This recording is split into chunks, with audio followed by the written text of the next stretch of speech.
The vote yesterday in America guaranteeing that weapons will be sent to Zelensky in Ukraine is a positive, but it may be too little, too late. The longer we wait to help Ukraine, the bigger the help that is needed. And we may get to a point where too much help is needed. It's better to, a stitch in time saves nine. And we have been too busy being distracted by the Israel stuff to bother about the real issues. The real issues are the broader issues of Russia's invasion of Ukraine. And the threat from Iran has been promised for 30-odd years. The threat from terrorism has always been there. The response from Israel to Gaza, maybe that has always been an overreaction and a unilateral demonstration of testosterone-filled fury. And that was, again, something that could have been anticipated.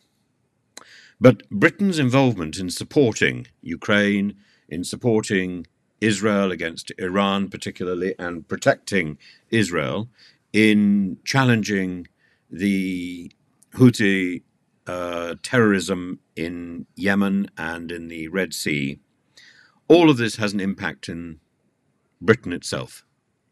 Not just in the connivance of terrorism from Salisbury and so on, but in events like the knifing of Zeraati and the aggression towards a Londoner like Gideon Falter.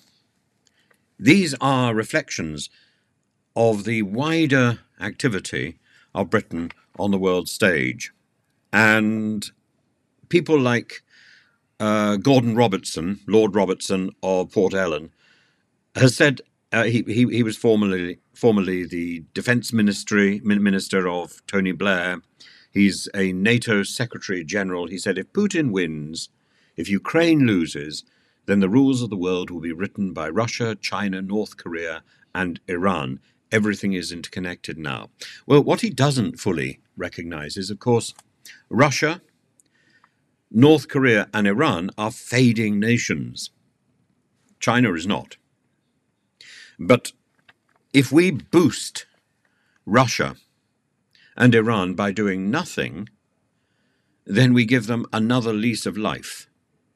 Then we give them the energy to keep going.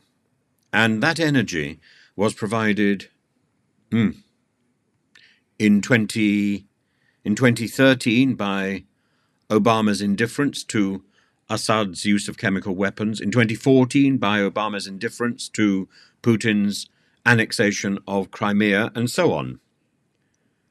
I'm not suggesting for 1 minute that a crossing of a red line by a predatory power is an excuse and is an opportunity and is an invitation for the West to respond in a military fashion.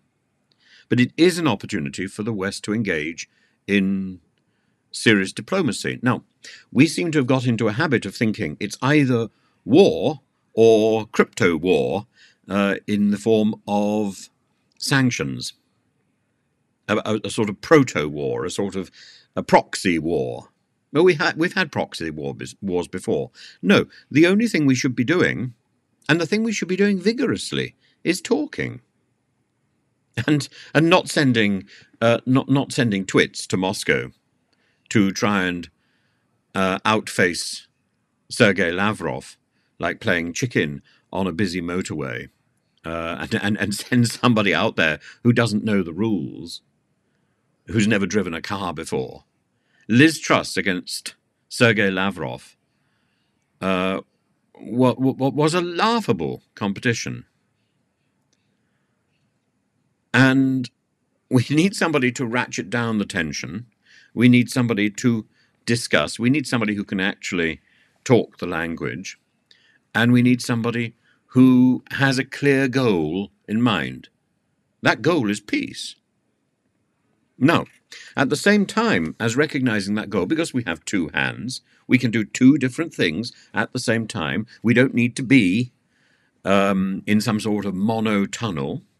We can have more than one operation. Indeed, the fact that we have more than one operation is the reason that we were successful during World War II, building up alliances, creating different spheres of influence, saying different things to different people, not indulging in hypocrisy, but indulging in a multifaceted conversation. And that is something that we seem to have forgotten how to do. Is it that because we were aligned so closely with Europe, because we were in the EU, that we've forgotten how to conduct decent diplomacy? Or is it that we simply don't have people in the Foreign Office who are competent? I think the latter is untrue. And I think the former, maybe we've lost the habit. We can regain those habits, and we can regain those habits quickly. We have been in a mess before. But it's not just the UK that's in a mess. It's Europe that's in a mess as well. We seem to have lost the habit of having a conversation because we've got so used to other people giving our leaders slogans that they recite as if this is some sort of meaningful exchange. The slogans have become an alternative to firing salvos of weapons. It's an absurdity. The slogans need to go. The weapons need to be restrained. If somebody asks us for support, particularly after a foreign country has invaded, yes, that support should be ready and on offer. But we should be cautious about the sort of support that we grant to a country that wishes to invade an undefended area.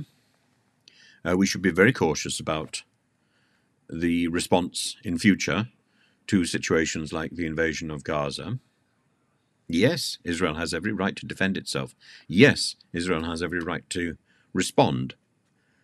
But what is the best response?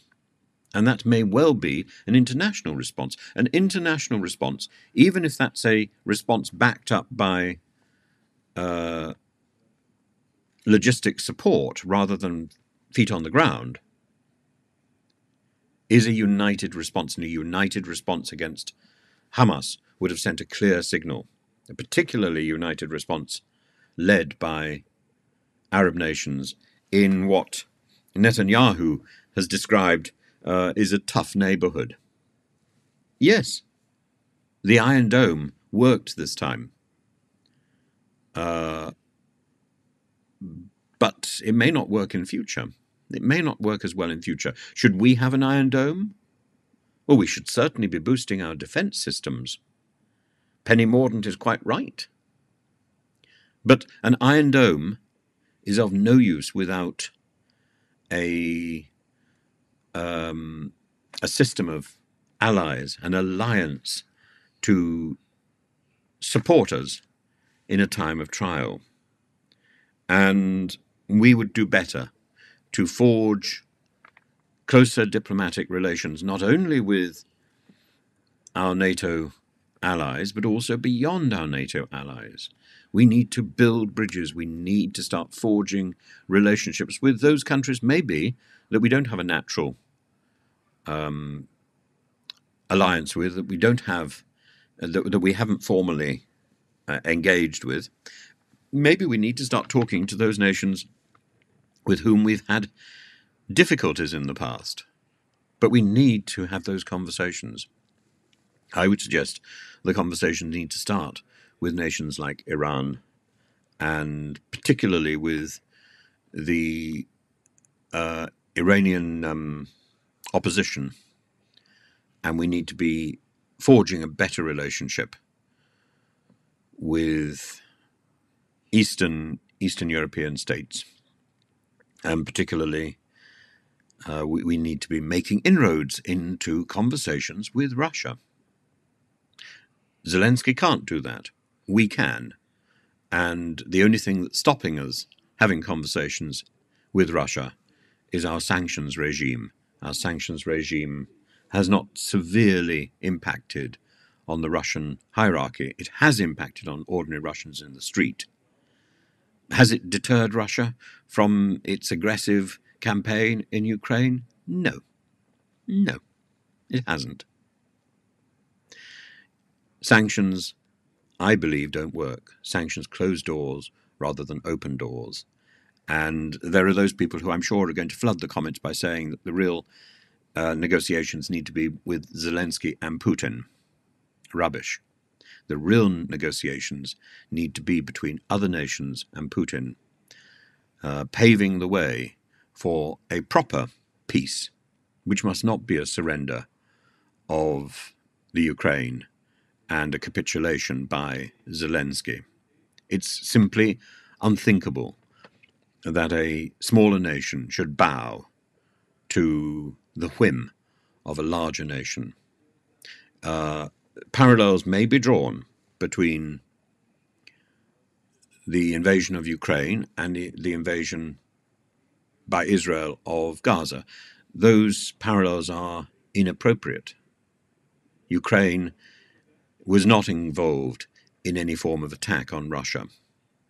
The fabrication of the fascist attacks on Russian territory, well, first of all, it wasn't Russian territory, it was Ukrainian territory. And secondly, the rise of the Azov brigade was in response to Putin's annexation of Crimea. And while one can't condone attacks on Russian-speaking peoples in the east of Ukraine, that has been blown out of all proportion. That certainly was not there until Putin's initial annexation, and I'm not completely convinced that it's that it was a significant factor even after that. Putin had his eye on Ukraine, and Putin wanted to subjugate Ukraine, and Putin was not prepared for a leader like Zelensky to withdraw from the Minsk agreements, which have been imposed on Ukraine by the mastery of the Kremlin and its puppet leaders then in Ukraine. No, Minsk was wrong, and Minsk needed revision. Putin wasn't prepared to accept that. The annexation of Crimea was part of that process. It's very simple. But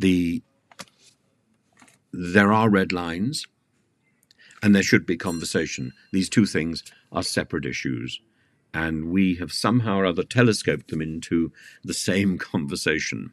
I think partly because we are starting to see things in the black and white of social media, in this idea that we belong to this camp or to that camp. Actually, we have 2 hands, we have 2 feet, we have multiple limbs, and we should be spreading ourselves in quite a lot of different camps.